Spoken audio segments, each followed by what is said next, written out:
media it normalizes our reality, right? It literally paints what our reality is. So if you don't have people who are also showcasing you different narratives and perspectives,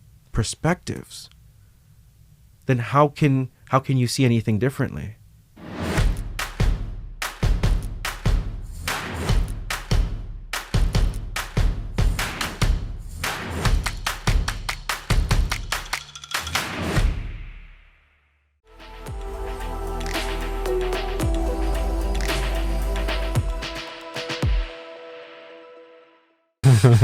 Helping people move is a good, I won't say a tactic because I don't do it for a reason, but like it's good. It's like it's not something you have to call back on, but sometimes like because people like appreciate it so much. Yeah, right? It's like, yeah, man, look at help me, and I help people move all the time. It's clutch. Yeah. The last time I moved, I didn't ask anybody. Yeah, it's hard to ask. Exactly, it's hard to ask people, and like people are always like. As you get older, when you're younger though, yeah, it's so much more easier. You're like just drinking beers the entire time. Yeah, that's the thing. Because you only by the end you're scratching up walls because everybody's you know, and you're paying them in a case of beer and some pizza. So it's not even like, so it's like it's really like you appreciate. But that's still the way that you can pay people. Yeah. Right. Like anytime I've helped a friend move, it's just been like they'll order food. Yeah. Everybody gets it's like just helping out because it's just like a bond. It's a bonding moment too. Like, So. When are you moving? August. Okay. August. At least it's a good time of year to move. It's warm. No, it's not warm. It's hot. It is too hot. August? Come on. Yeah, it's gonna be mad. August is too hot. August is way. Don't get me started on summer. I moved in September and it wasn't bad. Yeah. Weather was September's good because then it's like you're tapering off a little bit. Yeah. You know. Yeah. Plus, you miss that like initial rush where everybody's moving at the end of summer. Yeah.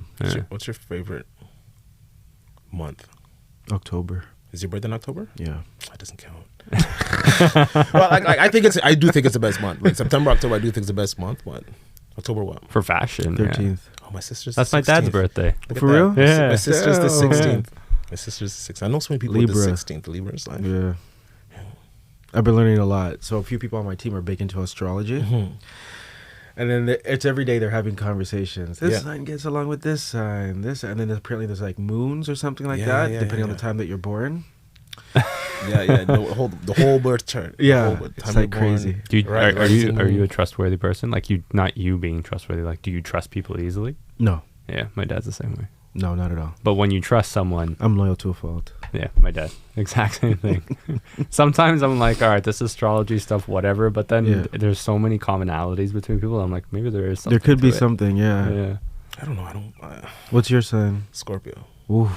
So what is that? Isn't that right after? Yeah. November. It's like November. Yeah. November what? 18. Okay. My sister's November 16. 16. Jeez, you have all your families. What's your sign? December 6th. I'm a Sag. Oh. Yeah. We're like right all after each other. Yeah. All right. Well, Brandon Gonez, welcome to the Gents Talk Pod, brother. How are you? I'm doing well. Thank you both for having me. I'm excited to be here. Oh, this is great. This is we're excited to have this conversation because you do a lot of cool stuff, man. You think so? I know so. Definitely. Most definitely. I watch your stuff. Like, okay, start us from the beginning here. How did that all even happen? Because it's one thing to go and work for traditional media. It's another to go and say, screw it, I'm going to start my own thing. I know, right? Sometimes I think about it and I'm like, I'm really crazy. Either really crazy or really smart. I'm leaning on the smart side. Good. But it's like, it's been a whole new beginning for me. Because I've added on so many different hats now. I'm no longer just a reporter or a journalist.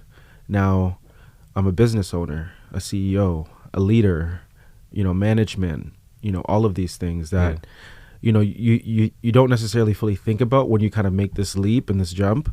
But it has been probably the most rewarding, like 2 years so far that I've ever experienced. Yeah. I think I've grown immensely, like personally, professionally, just my life outlook, things just change when you have so many more responsibilities that you've never had before. And I'm happy that I went through that. And I'm loving it. And it wasn't an easy decision. Don't get it twisted. It was not an easy decision. A lot of sleepless nights. I wouldn't say sleepless, but definitely a lot of drinks.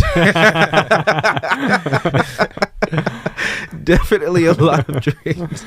To help with some of those nights. Yeah.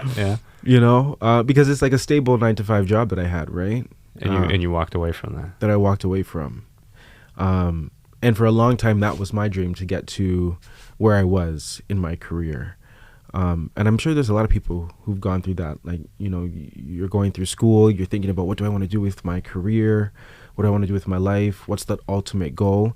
And then you fight. It could be through your 20s or your 30s, whenever you kind of have that, start your journey.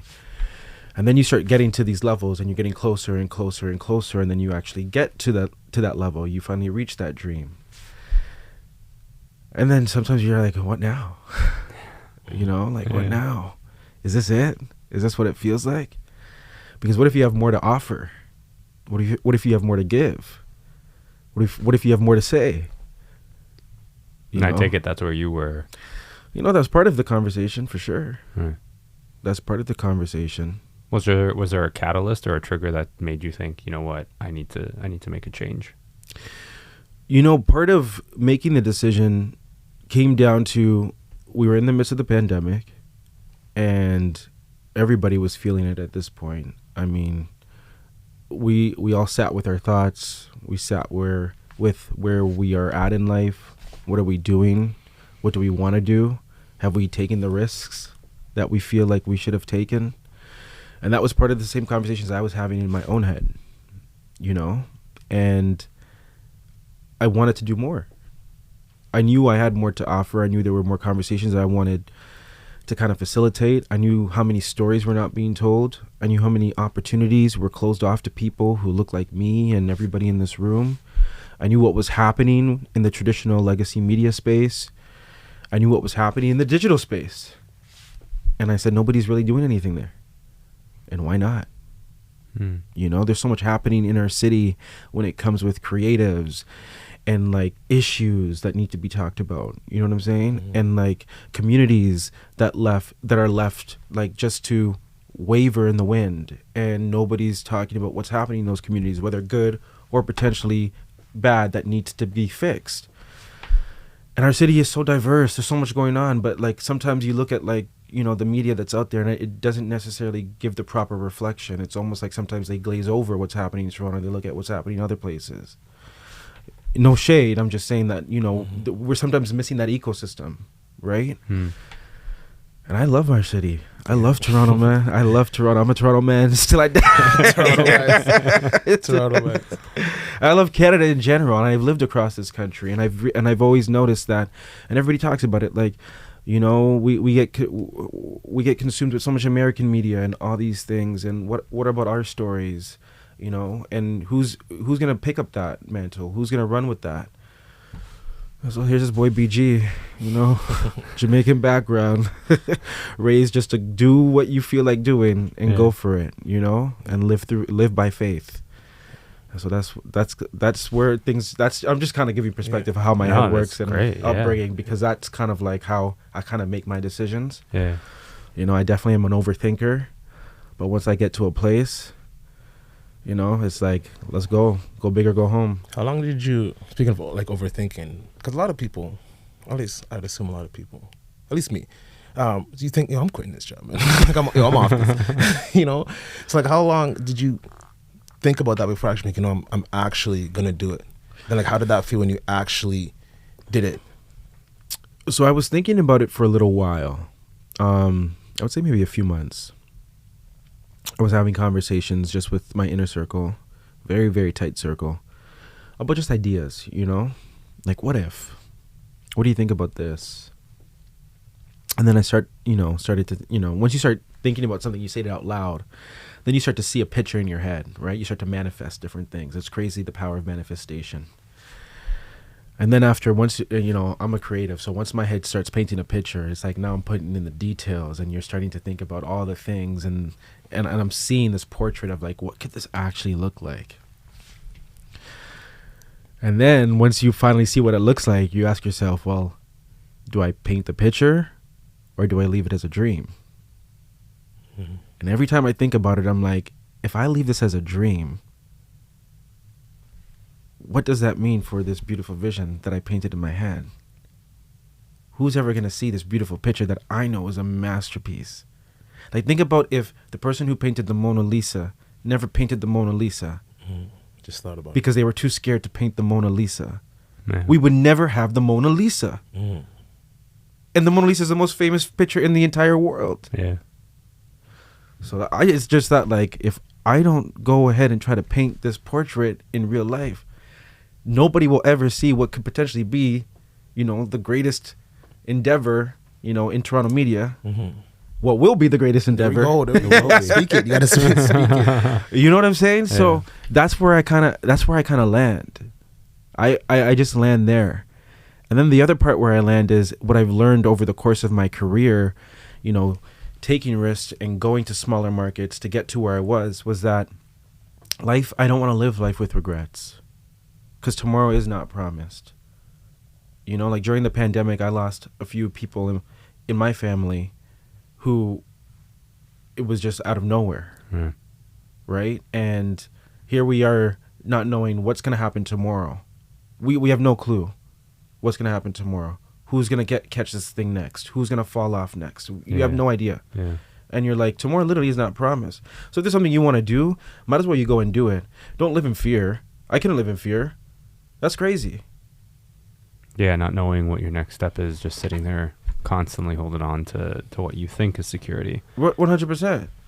You know, so I just took the leap of faith and I said, listen, if it fails, I'm going to learn something from it. I mean, definitely a lot of people are going to learn something from it because it's so damn public. Well, that's the other thing too, is like what your endeavor is a very public endeavor. Yeah, it So is. there's a lot of eyeballs. There's a lot of people that know what you're doing. Your successes are public, but your failures are public.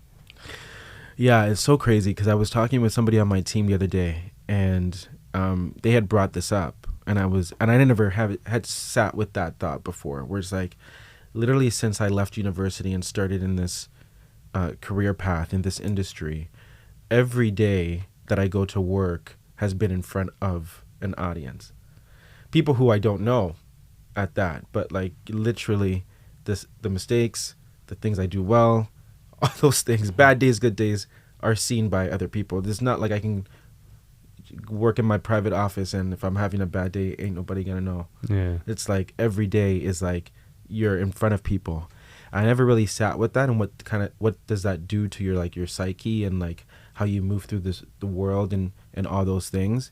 And it really is kind of like weird when you really think about that. You know, like imagine like every day, like we know, you know, Yeah. do you know how to speak English today? Can you put a Are you coherent mumbling your sentence today? sentences? Yeah. You know, do you look good today? Yeah. It's like, that's crazy when you really think about that. You know what I mean? Like that's super, super crazy. And then here we are starting this next journey and it's such a public thing too. I'm like, damn, I'm really living out like, you know, my life in public, which is why I really try to be a private person when it comes to my personal life, because I find like there needs to be some stuff that are held sacred. Not saying that I don't like people to know, you know, what's happening with BG, but for me personally, I've always been naturally a private person. It just so happened that my passion was storytelling and my avenue was that it was a public avenue of television broadcasting to tell those stories. But, you know, like the real me is really, really private. You know, I don't care for the, you know, the recognition and all that stuff. I like to travel because I like to walk through cities anonymously and experience life and experience what's going on and all those things, because then you get to experience it like a normal human being. You're not getting special treatment here. Not saying this, and sometimes there's special treatment. You know, not everybody wants to wait in the line all the time. But you know what I'm saying? Yeah, like yeah, you get to, absolutely. it's important to stay true to what is actually happening on the ground level, because then you lose sense of reality, right? Because you don't have the everyday experience. And if you don't have that, if you're not in touch with reality, then how can you tell proper stories? You know what I'm saying? So for me, that's super, super important for me. So I try everything in my power to try to stay grounded and not let the hoopla of what is the BG brand and everything else that comes with that distract from what my core is, which is somebody, you know, with Jamaican background, a little bit bossy on the outside, but really on the inside, I love my home. I love home cooked meals. You know what I'm saying? I like my inner circle. You know what I'm saying? So You keep your inner circle small? 100%. Smaller the better. Yeah. Yeah. It's important. I think that's some of the lessons that always seem to come through with our guests, is how small their circles are. There's something to be said about that, especially when you're sharing you know, your most inner thoughts and your dreams, your ambitions, your failures, all those things, you have to really be cognizant about who are those people that you're sharing those things with. Energy is so important, right? And not everybody has a positive outlook for your life, right? And you have to sense that from people. And also be okay that not everybody is going to have that for you. Yeah. But the people who you do surround yourself with, you need to make sure that it is 100% positivity. Because what people speak over your life, or when you share something that is so personal with other people, and they then transfer energy that is negative, that dream could be kiboshed right there and then. I'm an advocate for, if you believe you want to do something and it is truly your passion and it's your dream, hold that. You don't even tell anybody. Tell whoever you believe in. Talk to them. Yeah. But protect that, because words are powerful. What I'm saying about my own life is powerful. What you guys say about my life after I leave here is also powerful. Mm-hmm. But I know I walk with a lot of people who are praying over me. Thank God. We got a lot of prayer warriors, so I walk with faith, right? I walk through life with faith. Even if I know people don't like me, I know, you know, I have prayer warriors who are praying a protection over me. And I think everybody needs that. And some people don't have that. That's why no matter what you do, you have to protect. You have to protect what means the most to you, which is also goes back to the part of sometimes why I'm a little bit private, you know? 'Cause I want to protect those things. I want to protect the people in my life, for example, what I'm building behind the scenes and all those things. Speaking on energy, how do you, let's say in your room and you sense somebody's negative energy, how do you coexist in that room with them and not like, because me and someone, depending on obviously the energy level, but usually I'm just like, I'm off this. Like I'm leaving. Like I don't need to be in the room, because I usually don't need to be in the room. But I guess, you know, let's say you're in your CEO, you have your CEO hat on. You have to be in that room now. Yeah. So you don't have the option to really leave. But then that negative energy is still there. Like, how do you? Well, I can coexist with any energy. Thank goodness. But that skill to be able to do that. But the one thing is that once you sense that, now you know how much are you willing to open up.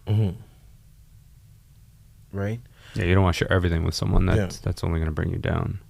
So there's always going to be people that, you know, come in with it's whether it could be baggage, whether you could sense that they're ready for a tear. Like, you know, as you get older, you start really listening. And this is why, I like to say, like, no matter what you go through in life, it's a learning experience. Never have regrets, because you'll learn from that. And then once you take the lessons from that, then you'll know how to maneuver moving forward. Right. So it's like, as you grow up, you deal with so many different types of people. Right. And you start to realize this is a person who does this. People can do this. And maybe when you're younger, you didn't react the best way when encountering those people. But don't look at that as a regret. Look at that as a lesson. How can I react differently when I encounter somebody like that again later on in life? And so fortunately, I've been able to interact with a lot of different people. So when I encounter people like that, it's all good. I just know how to react, right? And I know how to move in that situation strategically, to protect me. That's it. I'm just protecting me. I'm protecting my peace. I'm protecting my energy. I'm protecting me. That's just it. So it's not like, oh, you know, you're backing down from it. No, it's just I'm protecting me. Not everybody deserves a reaction too.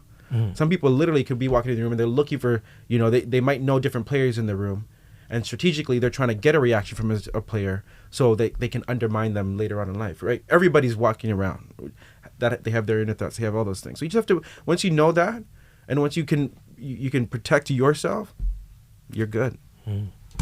Being able to protect your energy, I think, is such an important thing. And not giving a reaction, I think, is such a powerful thing. Because typically as guys, we're quick to react. We're quick to pull that trigger and just be with aggression too, in most cases. Learning to pull that back oftentimes gets misconstrued as weakness, when in reality it's even more powerful than a loud reaction of some kind. 100%. You know, a lot of my TV career moments were reactions.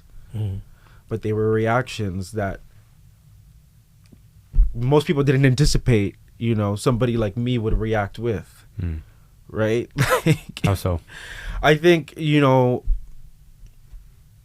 preconceived notions that a lot of people might have, right? Like, you know, I've walked into many of rooms and, you know, I might not agree with something that somebody says, and then you can sense that people are expecting me to react a certain way. A, because I'm a man, B, because I'm black. Right? And when you don't give people that satisfaction, it confuses them. Not giving them that reaction is the best reaction. You get what I'm saying? Yeah, it is. One time I was reporting live on TV, and this man, it was during the height of COVID, and this man came shirtless, no mask, up in my space, head in, you know, and naturally I'm sure people at home were either going to be like, he's either not going to say anything and going to just pretend like it didn't happen, or he's going to like tell this guy to F off or get the thing.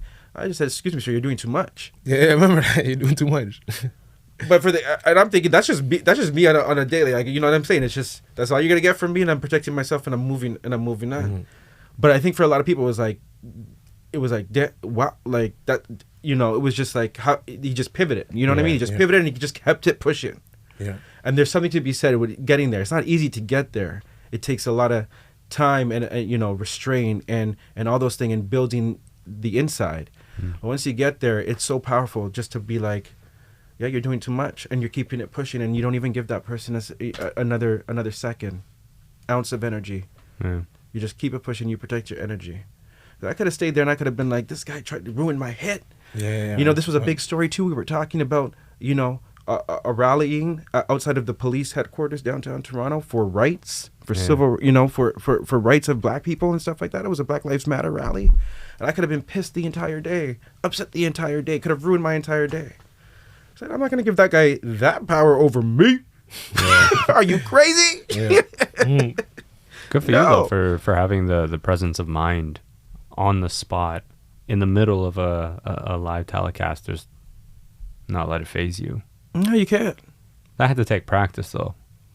It just comes with experience. A lot of people try to phase you over life. You're like that always, or is it because you're like, that's business? Is it both ways? Like, you're always on that level? In terms of? Protecting, like in that type of situation, because sometimes obviously on camera you have to, like, you're just doing too much, right? Normally would it be an ignore situation, or would you like off camera? Yeah. No, I mean, listen, I'll still address the situation if it needs to be addressed, but once I address it, I'm done with the situation. I can't let it eat me on the inside, even nowadays, right? Like in my new life with running my own media company, there are things that still get me upset, there are things that get me sad, there are things that get me annoyed, but I take that, I address it in that moment, and then I let it go. How do you let it go? What do you do? I breathe. Like inhale, exhale. Inhale, exhale. And then I remind myself, look where I got to today. No, seriously. I mean, like, on my way to work, I could have gotten into a car crash. Coming up the stairs into the office, I could have tripped, bust up my leg, bust up my eyebrow, bust up my face. But I'm here. Yeah. And then I try to remember the person who's doing this or creating this problem, whatever it could be, are they potentially going through something? So then I remove myself out of the situation, right? So take the personal out and then actually just look at the situation. And then once you analyze it from that perspective, then it feels less of like a personal burden and more something that you can actually control or handle or take care of. Once you can remove the personal out of it. That's why a lot of people react, right? Because it's personal. It feels personal. And once anything feels personal, then we naturally react. But if we just take a second and pause, breathe, take the personal out of it. Yeah, realize in most cases it probably isn't even personal. Probably isn't personal. It has nothing to do with you. Yeah. A lot of these people who say these crazy things on the street, we see these videos all the time. People go on these racist tirades against people out of nowhere. I'm not saying the person who's getting attacked don't react, right? But why is that? Sometimes it's not the fact that you're black or you're a person of color or you know, you're LGBTQ, whatever it is. Sometimes it's the fact that that person hates themselves. And now they're projecting. You were just there at the time, and they wanted to get that off their chest. Could have been anyone else. It's like when you're driving a car, and someone passes, or like someone does something stupid in the car. I don't like to look at the car because in my mind, I think I've told you this before. It's like the person just, no matter what you say, that person's gonna have some. It's a negative thought. So they're ready. It could be your favorite person that you think that looks like, but you're gonna find something to hate. Like, that's stupid. Right? Insert it. Boom. right? Because you want it, you want to get that out. So like something in that situation, they're gonna find maybe because you're black, but like it could have been if it was a white person in the same situation, they'll find something white about you. Like it wasn't like potentially, and that's not to diminish anybody who's gone through those things, right? Because we should never expect the person on the receiving end always to have the energy or the ability, right, to control that reaction. And I bring this up because that's very important for everybody to understand. You know, when we see a lot of stories about, let's say, police interactions with certain communities, and then a lot of times when we see what people are talking about after hearing those stories is, why didn't that person who was the victim react differently? And I bring this up because not everybody has been through a journey where they can control that, or has overcome things where they can get there. The majority of people are not there, and that's okay.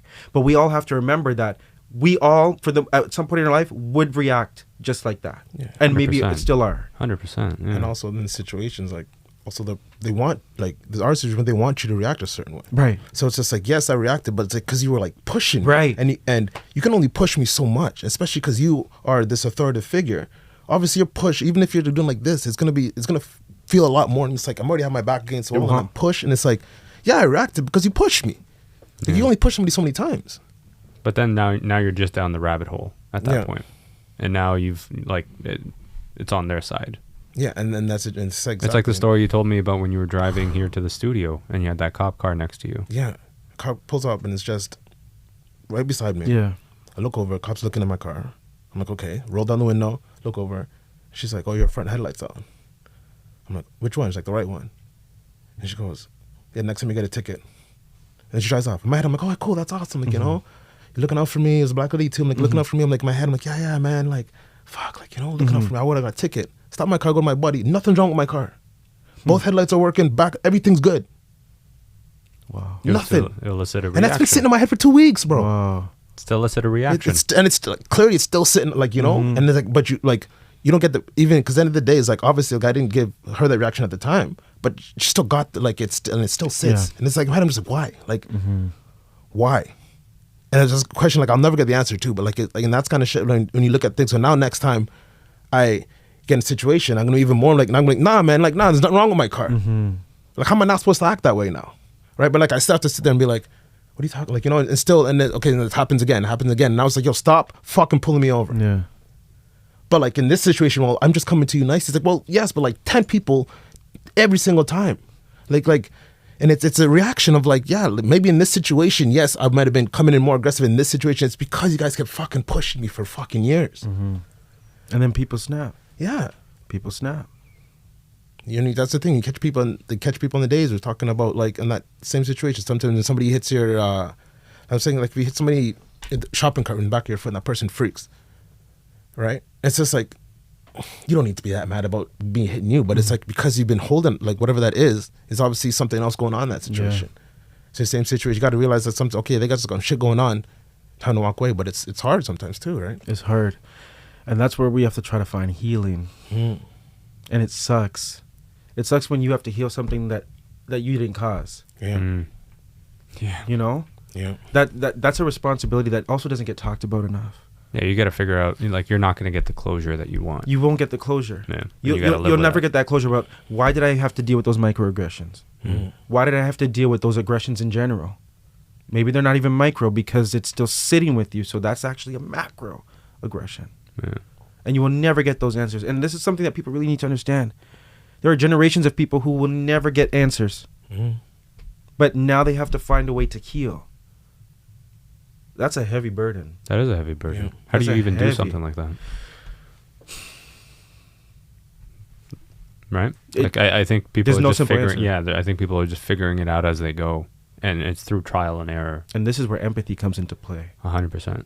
Right? This is where people more than tolerance, because I think tolerance is just. I hate the word tolerance. So do I, because to me, if I tolerate you, it means you stay as you are, but there. If I empathize with you, I'm willing to meet you halfway. You meet me halfway. Let's have an authentic conversation with each other. And grow, yes. Right? I hate the word. Whenever I hear politicians say we are a tolerant society, that's not good. Yeah. It just means you're still different, and I don't like it, but I'll accept you as you are as long as you stay within the box I've just created for 100%. you. Yeah.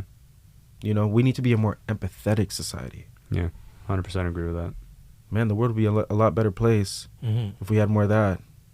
Especially, you know, from people who hold the purse strings and are in powerful positions. You know, the world would be a much better place. I'm telling you.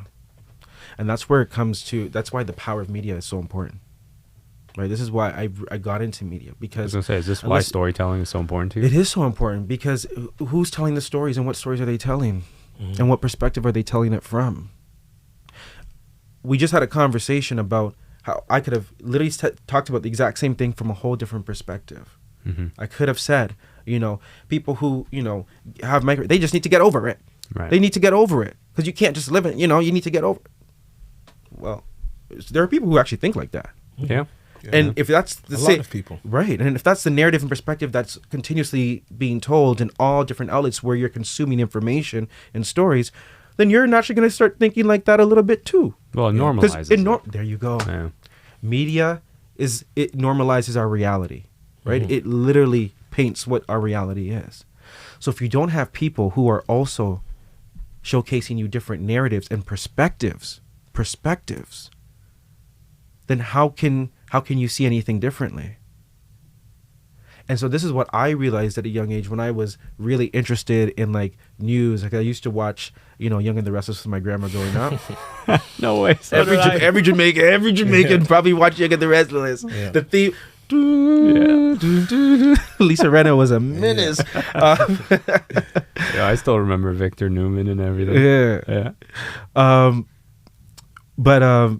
What was I saying again? I'm not sure. Oh, but you just took me down. No, I was just saying. Okay, so I went down memory lane. So this is where I started to get like really interested in news, because I would, after Young and the Restless, then came the global news. Yeah. And I think I actually mixed up my my soap operas with Lisa Rinna. My bad. But that's when I started watching the news, and I thought this was so interesting. The power of the mic, the power of these mics. Who do you have sitting in the chair? What stories are they telling? What questions are you guys deciding to ask? Right. That's powerful. Right? Well, it shapes the narrative, and then it normalizes certain conversations. 100%. And you guys have done such a good job doing that. Appreciate that. Thank you. Right? You've normalized a conversation to see that men are multifaceted. Yes. Right. I think the biggest thing is that you can be a man, a strong, powerful, confident man, and still show your emotions. 100%. And that doesn't make you any less of a man. And who was doing that before?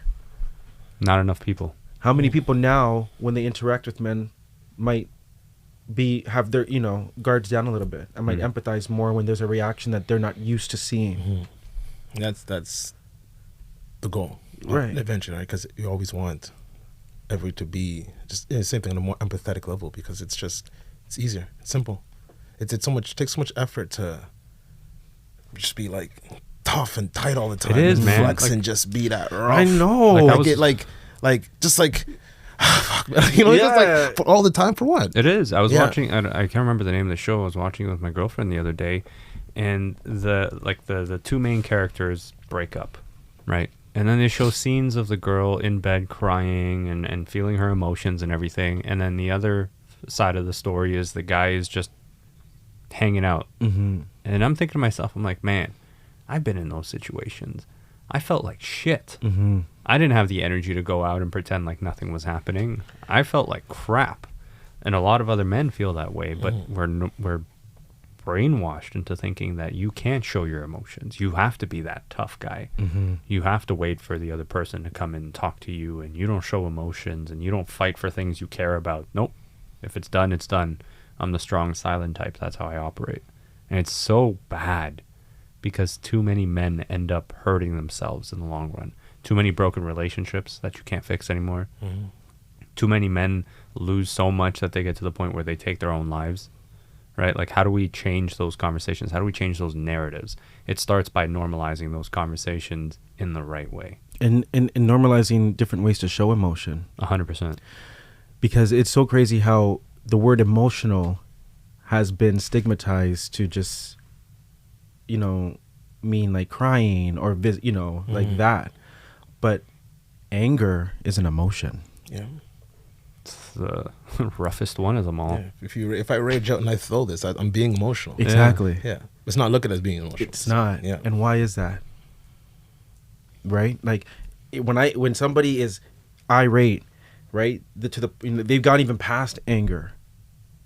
That's just the same. That's the same, but on the opposite spectrum of somebody who's visibly crying and can't even breathe because they're overwhelmed. Both have lost control of their They've emotional both system. lost control. Yeah. And that same type, they both need to be valued. The weight still needs to be held on both ends. Mm-hmm. And so, for me, whenever I always remember growing up, people would say, women are so emotional. Women are so emotional. I'd be like, no, men are emotional too. It's just we don't describe, the way that men typically show emotion as emotional. And in that setting, we're actually more emotional because we have difficulty accepting and processing and delivering that emotion. So we're just, at least in this women being emotional sense, they're in that emotion, right? We're like angry, but then we're sad, but like we're mad because we're sad, and then we're angry because we're even sad that we're mad. And it's just like, if you just sat in that, maybe sad for a little bit, right? But it's like we're actually doing much because we're actually going through more emotions. They're just, okay, boom, they're here. Right. And debatable if you want, it might be there for too long, but they're still in that emotion opposed to just dancing around it. And I also think how much of it is, men are typically practical, right? Yeah. Like we're solutions oriented. If this happens, then this is your natural conclusion. But emotions are not A to B. They're not. Right. And there's a lot of gray in there. And for us to sit there and have to process that and not come up with an immediate solution to it, I think just frustrates the process even more. It's why I hate the words, why are you crying? Why are you so angry? That's the worst question you can ask somebody when they're feeling something. Yeah. Ask them, what are you feeling? Yeah. People always say, like, men don't open up. I'm sorry, I'm not going to open up when you're saying, why are you so mad? Why are you so mad? Because my first response is, I'm not mad, but I'm mad. Yeah. Ask me, what are you feeling? Sometimes you can be mad about something that's not even really and truly, like when emotions settle, is not a valid reason to be as mad as you got, but it just elicited that reaction. If you get asked why you so mad and you want to now regurgitate that back to the person, it sounds stupid, and that upsets you even more. But I like that, because if you go, what are you feeling? You go, right now, I feel really upset. Right. I'm very disappointed that so-and-so did this. And I realize that, maybe I'm overreacting, but that's just how I feel. And I think that's such a healthier, cleaner way to get to a solution than why you mad. Yeah. It's such it's such an escape, such an easy throw to that everybody says. Yeah. And I'm like, that's the power of questions too, right? That's the power of questions. Because you ask the right question, you can de-armor someone in a situation. And then you can finally get to the root cause. Yeah, 100%. Right? So sometimes questions in themselves can be triggering. And people don't even think about that sometimes. We don't really talk about it. Yeah. How much of this sort of thought process do you apply in your media interviews? I can go down a rabbit hole. Right? Because let's say, you're talking to the Prime Minister and you only have 10 minutes. Yeah. Right? That means, and you have 3 topics you want to get to. That means you're probably only going to have 1 question per topic. Yeah. So how you ask the question will ultimately determine the answer you're going to get. And people don't realize, like, that's the power of questions. And it takes time to skillfully craft a good question. And so I believe, there are good storytellers and there's great journalists. And as you get better and better, it's how good are you at crafting a question? Interesting. I've never looked at it that way. Even though we do this, I've never looked at it from the lens of, like, how do you craft the question? What's, from all the individuals that you've interviewed, was there one powerful lesson that you've taken away? Yeah. Listening. We as a society, we don't really listen. Collective, you mean? Yeah. We just don't. We don't listen. This is why things are so divisive. Sides are not listening to each other. They're just yelling. I'm just telling you what I believe. Boom. That's it. Half the time they're yelling into echo chambers. Right? They're just yelling. Nobody's listening. Yeah. This conversation is so great because we're listening to each other. But most times, people are just speaking and they're talking at you. Because people just have debates now. I feel like that's what it is. And when you're doing a debate, you really just say what I have to say. Well, if you're not agreeing with me, then I don't care. But the debates too are just like these short like they're a real debate, hours of just conversation, right? But when you see debates on television or whatnot, they're you get 2 minutes to speak and then just like can't say anything. It's not really like productive. No, I don't think. And again, I think it's conditioned people to start to think it's like you've got so much time to say what you need to say, so how much can I throw at you in that small window? How can I throw the most impactful thing I have to say? And I remember back in my university days, it was the same idea. It's like, all right, I'm in a class, I've got 60 minutes, and we're talking about a topic. It's probably going to last 5 minutes. How much can I say? And if I can somehow get the last word in, I won. My arguments could have been shit, but if I got the last word in, I won the argument.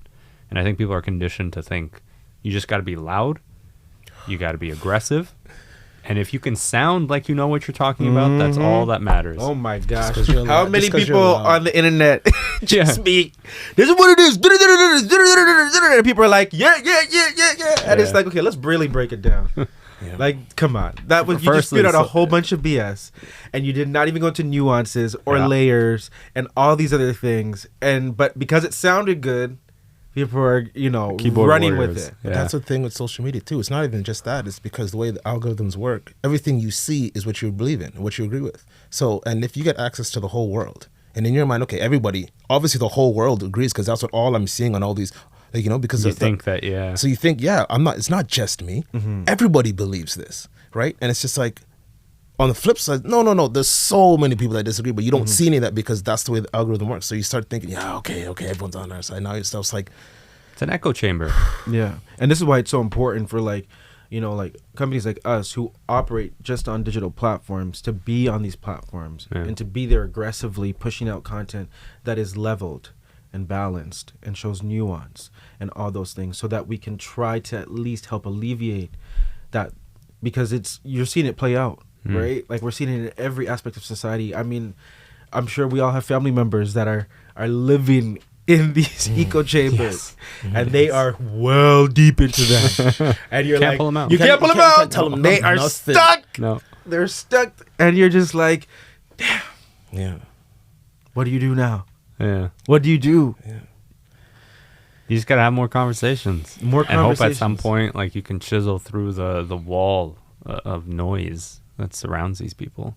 Like, that's really the only thing you can do. And then, but on the opposite, there could be some truth to what's being said. There definitely could be some truth. Maybe not all of it is truth, but there could be some truth. So maybe it's also sometimes just about acknowledging that, there is some truth here. But what about this, and this, and this? Because there's also truth here. Yeah. And that's all we all really need. That's the empathy thing, right? Like, as long as you can acknowledge that there's some truth here, and I can acknowledge there's some truth here, then at least we see each other. Yeah. But that's where I think, like, I think that's especially important if you're having a political conversation. Yeah. Because that's where you can say, like, I can disagree with where you stand on a specific subject, but I can empathize and understand why you specifically feel that way about that subject. I don't have to agree with it, but I can understand it, and I'm not going to vilify you for it. I know. Like, that's the thing. Like, we can't... People are vilified for just thinking anything. Yeah. And I think we saw that especially in the last few years. Yeah. No matter what side of the spectrum you fell on when it came to lockdowns or political processes or whatever you want to call it, I think we saw how divisive our societies can get. Yeah. It was so wild. We would do a story on, looking at the other side of, like, these mandates, as like, did we potentially go too far, and what are the effects that are happening? Because in the beginning nobody's really talking about the effects, right? We're just trying to fix an issue, and society was moving in one direction, and that's so understandable, right? Because we have this major issue, and we have to fix that issue, and nobody really knows what they're doing, so they're all just trying to figure it out as they go. So there's some leeway in understanding that we're going to try this route. And this is why I love people who speak out.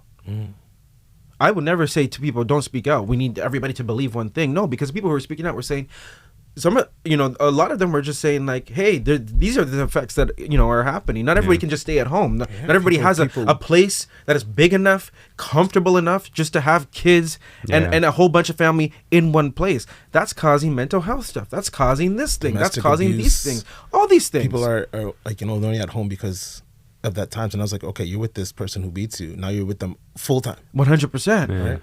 And so I'm not saying what was done for the collective good was a bad thing. I'm just saying it's okay to acknowledge that there are effects and unintended effects on that can happen to certain people, and we have to acknowledge that. Yeah. And I think what a lot of people were looking for during the situation was just acknowledgement. Yes, validation. To be validation. Like, just be like, this is new to us too. We're trying to figure it out. Work with us instead of being like, oh, this is the fact. This is we're not saying that. It's just like if you're like, okay, like this is the first time this has ever happened. Yeah. We're working on this. As we're all like, as you guys are know, give as much as you know, but bear with us. They're trying to figure out what's popping, opposed to being like, and then because I think that people be more something empathetic with that. It's like, okay, well, because there's still human beings trying to figure it out. Yes, and that's the thing, right? And that's why we can't just sit here and fault the decision makers, because they're human too. Yeah, and they're thinking, if I don't fix this problem, and even more people die, that's on me.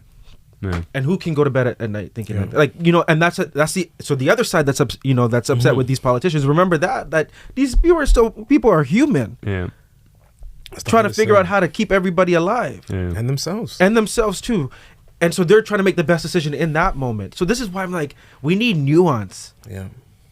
We need stuff like this. This is what news reporting unfortunately misses a lot. Well, I was going to ask you, how much of a lack, I personally found that there was trust issues with traditional media and a lack of transparency in a lot of the reporting, right?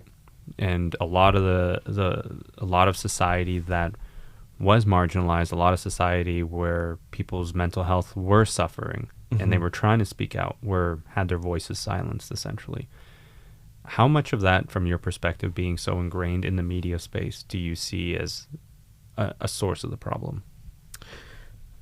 Here's what, journalists really are doing the profession to tell the truth, the majority of them. But the framework of how the storytelling is done sometimes doesn't allow for any idea outside of the two primary ideas that are present at the time to enter into the conversation. Interesting. So it's not that people are necessarily trying to not include those in, but when you're told you have 90 seconds to tell a story, and it has to be within that framework, you really only have the ability to tell two sides of a story, which is naturally what most journalists go ahead and do. But what we're realizing more and more people are realizing this, just general people, is that stories have 5-10 sides. It's not black and white. It's always a lot of gray, man. And 99.9% of stories are gray. Yeah. Gray, all 50 shades of gray. Right? Yeah. And but what we have now in 2023, what we didn't have in 1953 were outlets for people to publicly express that their side is missing from the story. Yeah. And so just as technology has evolved and people's appetite to consume and to really deconstruct what they're being told and informed by, they now have avenues to express that. And so I don't know if necessarily the medium of how stories have been told in legacy media have caught up with that. Right. Well, to match that. You have so many different outlets. Right. Right. Whether it's just through traditional, or through social media or your own media platform, Substack, Medium, whatever you want to, there's so many different ways to get information out there now. There are so many. And so what news organizations of the times that we're living in now, they need to bring all those conversations together and allow people and tell people this is based off of fact. These practices are based off of fact, and these are not. But I'm not going to sit here and tell you that you need to believe this. Heck no. Man. We always have to question authority. It's the same thing when it goes to journalists with crime stories. You don't just take what the police tells you as gospel every single time. Right. They are still an institution that are there to protect the people that work for them. Right. So you have to go deeper. You have to still look at it side-eyed. Just like you would look at a victim and you would go corroborate their story to make sure that they're not you have to do the same thing, right? So there, as journalists, it's very important, and the media always has to remember, yes, these institutions have access to a lot of answers that we can get, but they also need to be held accountable, and we can't just trust everything always 100%. We always still have to question. We can't forget that. Right. That's where journalistic integrity comes in. Right. Like, I think if I'm putting on a newscast or a channel, or I'm listening to you speak about something, I'm putting a level of trust in you that you're going to deliver the information in an authentic way. You've done the homework for me, essentially. That's why I'm tuning in. Yeah. And we rely on those individuals to ultimately do their job as diligently as possible to get that information. And to your point, to question things when they don't make sense, and to double check things when they make sense. And it's not easy. No, I can't imagine it is. It's not easy. There's so many things that happen behind the scenes that many people don't know about, right? Because let's say you're a political journalist at Queen's Park in Ontario, or at City Hall. Let's use Queen's Park, for example. There's only so many Queen's Park journalists, right? Because you have to get a media pass, and you have to be a part of the press gallery and all those things. And so if you're somebody who's constantly, let's say, questioning the government in power, for example, well, you might start to lose a little bit of access. Right. Yeah. Right? There's a fine line Now you got that the average viewer doesn't even sometimes take notice in. But the government, who has all the access and who has all the power, don't forget, when they want to exert that, they can. And they can give access to people who might seem a little bit more friendlier compared to somebody who's always chipping away at things that they don't like. Do you find in your scenario, can I call you independent media? Of course. So can I just say something as well? Yeah. The reason why I just brought that up is that I'm trying to educate viewers to know that when you do see people who are challenging the status quo, don't necessarily just push them off. When the people have support like that, they need that support, because they're going up against big, powerful institutions who have a lot of money and a lot of resources. Right. It's not easy. Sorry. No, don't be. As independent media, do you find that you come up against the wall at times when you're trying to break certain stories or trying to get into certain spaces? In the beginning, yeah.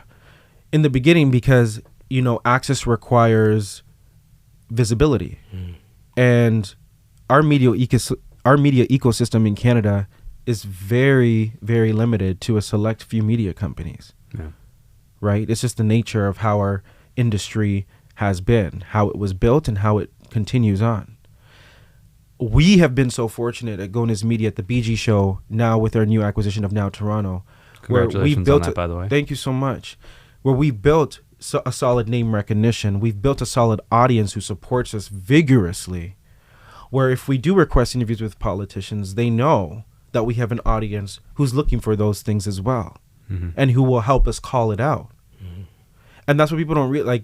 If you do support independent media, it doesn't have to be our outlet, but support them and go deep, because they're important. It's important. Yeah. It's super important. I'm not beholden to 90 seconds. What are you going to get out of 90 seconds? I can talk. I can cover stuff for a whole 20 minutes on YouTube if I really wanted to, and we'll push out clips all week long. Yeah. All week long. So there's a space and there's an area, but the audience has to support that to make sure that it's sustainable too. Yeah. Tell me about this Now deal. Yeah, this it's exciting. That's a pretty big thing. Yeah, it's exciting. I remember I used to read the Now when I would go to school. Yeah. The Go Trade and stuff. Yeah, it was always inside those little, I forget what they're even called. Those green boxes. Yeah, right by the TTC stop. It's going to be digital only though, right? Yeah, it's digital only, and it's a more than 40-year-old publication. Is that because Prince dying, or just?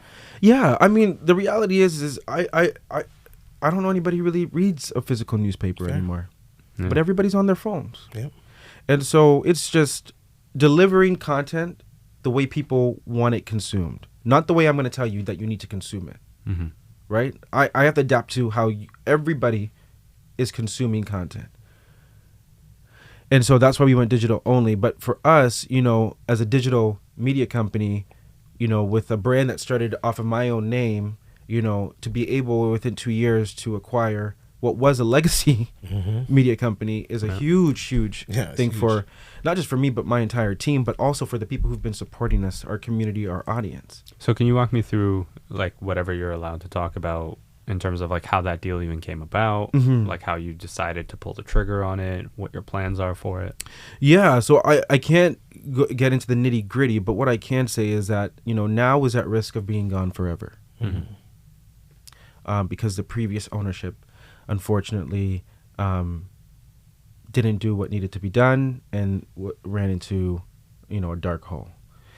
And so when we found out about that there was an opportunity potentially to save the brand, we had to see how could this be done in a sustainable way, not just for us as a company, but also for the brand moving forward. And so what for us that looked like was yes, digital only. Could be a few things that we're going to announce. Just going to say, you're going to just drop that in there. Sounds like stay tuned. And then how does that look like, you know, in terms of a team and topics and things that we're going to cover? And so when I looked at it, I was like, okay, can we start something ourselves from scratch? Or do we take something that is so synonymous with Toronto and what it's done for creating a platform, as an independent voice for artists, for the culture, entertainers, all these groups of people, and try to reimagine it for 2023 and beyond. And so I kind of looked at the pros and the cons, and both options had pros and cons, right? Sure. It's just going to happen. Sure. There's no deal that's going to be all pro. That's it, right? But I knew what my team's intentions were and are. And me myself, and I'm like, and I truly believe, you know, we could take this, we could revive it, give it some love, and it's gonna take some surgery, some cosmetic. This is with some scalpel, but do something that needed to be done so we could save such a legacy institution, and so that's why we ultimately went with that decision, to move forward with purchasing the Now brand, and not starting something of our own. And it's been a good decision, and I'm really excited. I mean, I'm really happy. We have a great team. You know, we have this amazing woman named Carissa Wilson, who's leading the Now team, and she is so talented. You know, so talented. She's the first Black woman to lead a major newsroom in the city. Oh, wow. You know Congratulations what I'm saying? to her. And it's just like, but she's somebody who walks through the world, again, with empathy, right? Yeah. And I'm just proud that we're just building a team of creatives and storytellers who, again, walk through many doors in the city looking for a seat at the table and never really felt comfortable being at the table. And I can't talk for everybody's story, but what we're really trying to build at Gonez Media is a table for everybody, where you can feel comfortable. I don't care what you look like, where you come from, but I want the table to reflect our city. That's what I know for sure. I want it to sound like our city. If you go on the subway, if you go on the streetcar, our city sounds a particular type of way. Yes, it does. So it needs to reflect that, right? We need to be that reflection. That's what we're working to do. We're working real hard. Listen, We're working kudos to real you hard. and the team. Yeah. That's a huge undertaking. Yeah. But it has to be done. Yeah. And man, that's what a ride you're on. I know. You know what's crazy? I don't know if so I did a TED Talk last year in 2022, and part of the process of doing the TED Talk was like you work with a coach and you try to figure out something about your life, a full circle moment, something that you can talk about that has meaning. And during that process, I didn't even realize this before I started doing this process, because I was going back, like even to high school, like we had sessions, like there were tears, there were all these emotions, like anger, there was all these things, because you're thinking about things, you're recanting stories. But one of the stories that came up was back in, like when I was in high school, I was in a business class, and one of my projects was to create my own business, and I created a media company as my project. So you were manifesting it a lot earlier. Isn't that crazy? Yeah. You forgot about it. And I had forgotten about that during my journey of working in television. Yeah. And I didn't even think about it when I started my business. it was only until like I'm on this journey of doing this TED Talk and I'm going through the years and going through notebooks and thinking about and photos, and I'm talking to and then my coach was like, holy shit. I'm like, holy shit. The best. Well, listen, Brandon, thank you so much for coming through. Thank you. Really for having appreciate me. having you. Thank you. This very was an much, awesome man. talk. Yeah. Learned a lot. Yeah. And you're on an incredible journey, and I'm excited to watch where this goes. You got 2 fans here that are going to root for you from the side. I appreciate you guys. Yeah, man. Yeah, And you're you guys are doing- killing it too. Thank Appreciate you. it. We're Yeah. just trying here. No. You're doing. We're doing. Thank you. There you go. You guys are doing. But listen, And keep doing appreciate it. you coming through. Let's have this talk again soon. I would love it. Yeah. All right. All right. Appreciate Thank it. you. Thank you, everybody.